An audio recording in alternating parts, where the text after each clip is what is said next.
Pourquoi est-il si important d'apprendre à lire correctement? Comment les enseignants peuvent-ils aider les élèves dans cette démarche d'apprentissage de la lecture? Lire, c'est comprendre ce qui est écrit. Pour cela, il faut un mécanisme qui permet de donner du sens aux mots.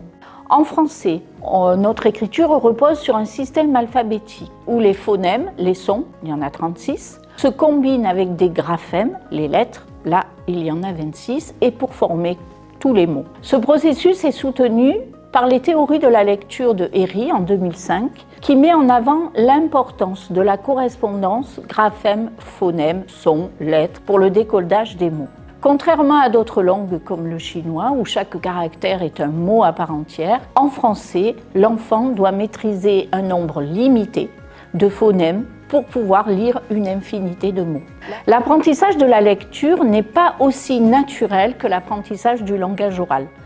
Le langage oral est une activité qu'on peut appeler innée, tandis que l'écriture est une invention culturelle, des centaines de milliers d'années contre 5000 ans seulement. C'est pourquoi l'apprentissage de la lecture nécessite une méthode spécifique. Il ne suffit pas de savoir parler, il faut apprendre les correspondances, lettres, sons. Les travaux de Snow en 2002 nous informent sur l'acquisition de la lecture. Ils soulignent que l'apprentissage des relations graphème-phonème est essentiel pour réussir à lire. Pour enseigner efficacement la lecture, un manuel de méthode phonique est recommandé. Enseigner les correspondances graphème-phonème de manière systématique et progressive, mais il faut tenir compte bien évidemment de la fréquence des sons dans la langue. On ne commence pas par les sons complexes, on commence par des petits sons, par les voyelles et les sons les plus fréquents. Ce principe est soutenu par les recherches de Juel en 1991 qui montrent que l'enseignement explicite